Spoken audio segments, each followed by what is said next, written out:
रामानुजन के जीवन परिचय पे प्रकाश डालने हेतु मैं आमंत्रित करती हूँ भूमिका बहन को। मेरे लिए एक समीकरण का मतलब कुछ नहीं है जब तक कि वह भगवान का रूप प्रकट न करती है। सुप्रभात, मेरा नाम भूमिका जोशी है। मैं कक्षा एकादश A की छात्रा हूँ। आज मैं आप सभी के समक्ष रामानुजन की जीवनी लेकर प्रस्तुत हुई हूँ। श्रीनिवास रामानुजन यंगर एक महान गणितज्ञ थे। वे विश्व के महानतम गणित विचारकों में से एक हैं। रामानुजन एक ऐसी प्रतिभा थी जिन पर न केवल भारत को अपितु पूरे विश्व को गर्व था।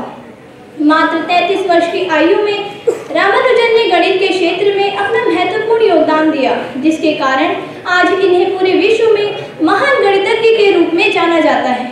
अब हम जानेंगे रामानुजन के जन्म एवं उनके परिवार के बारे में। रामानुजन का जन्म 22 दिसंबर सन 1887 को तमिलनाडु के कोयम्बतूर जिले के इरोड नामक एक ब्राह्मण परिवार में हुआ था।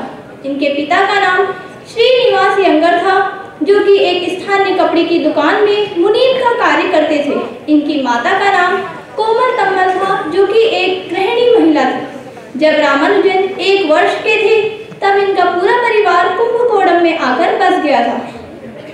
जब ये 22 वर्ष के थे तब इनका विवाह जानकी नाम की एक लड़की के साथ कराया गया। अब हम जानेंगे रामानुजन की शिक्षा के बारे में। रामानुजन की बुद्धि इतनी कुशाग्र नहीं थी, किंतु इन्हें बचपन में कई कठिनाइयों का सामना करना पड़ा। जब ये 3 वर्ष के थे तब ये ठीक से बोल भी नहीं पाते थे, जिसके कारण इनके माता पिता सदा चिंतित रहते थे।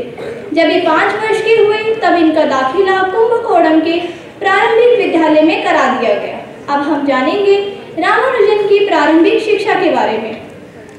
गणित में रामानुजन की अत्यधिक रुचि थी। जिले में गणित में सर्वाधिक अंक लाने पर इन्हें सम्मानित भी किया गया था। रामानुजन का व्यवहार अत्यंत सरल एवं सौम्य था। इनके शिक्षक तथा इनके सहपाठी इनसे सदा प्रभावित थे। 13 वर्ष की अल्पायु में बालक रामानुजन ने एस.एल. लोनी द्वारा लिखित पुस्तक एडवांस ट्रिग्नोमेट्री के मास्टर बन चुके थे। इन्होंने कई सारी प्रमेय भी बनाई।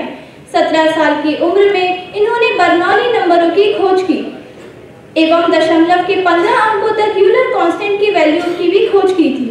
स्कूल की परीक्षा में गणित और अंग्रेजी विषय में अच्छे अंक लाने पर इन्हें सम्मानित भी किया गया था तथा इन्हें छात्रवृत्ति भी प्रदान की गई।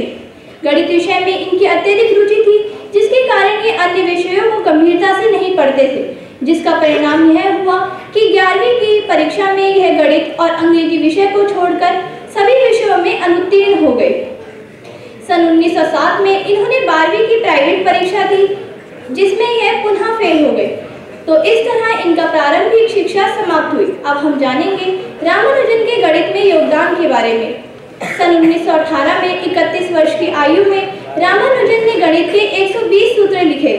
फिर इन्होंने अपने इन सूत्रों को अंग्रेजी प्रोफेसर डॉक्टर G.H. हार्डी को भेजा।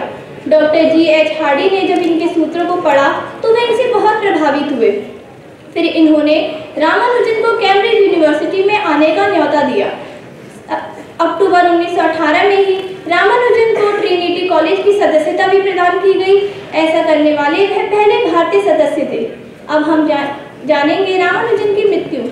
26 अप्रैल 1920 को टीबी यानी ट्यूबरक्लोसिस बीमारी के कारण रामानुजन ने अपने जीवन की अंतिम सांस ली। श्रीनिवास जी की आयु उनकी मृत्यु के समय मात्र 33 वर्ष की ही थी। श्रीनिवास जी को खोना पूरे विश्व के लिए एक अपूरणीय क्षति थी। श्रीनिवास रामानुजन को the man who knew infinity के नाम से जाना जाता है। गणित में 1729 नंबर को रामानुजन नंबर के नाम से जाना जाता है। श्रीनिवास जी ने अपने इस 33 वर्ष के जीवन में मात्र 3884 समीकरण बनाए, जिसमें से कई तो आज भी अनसुलझी हैं।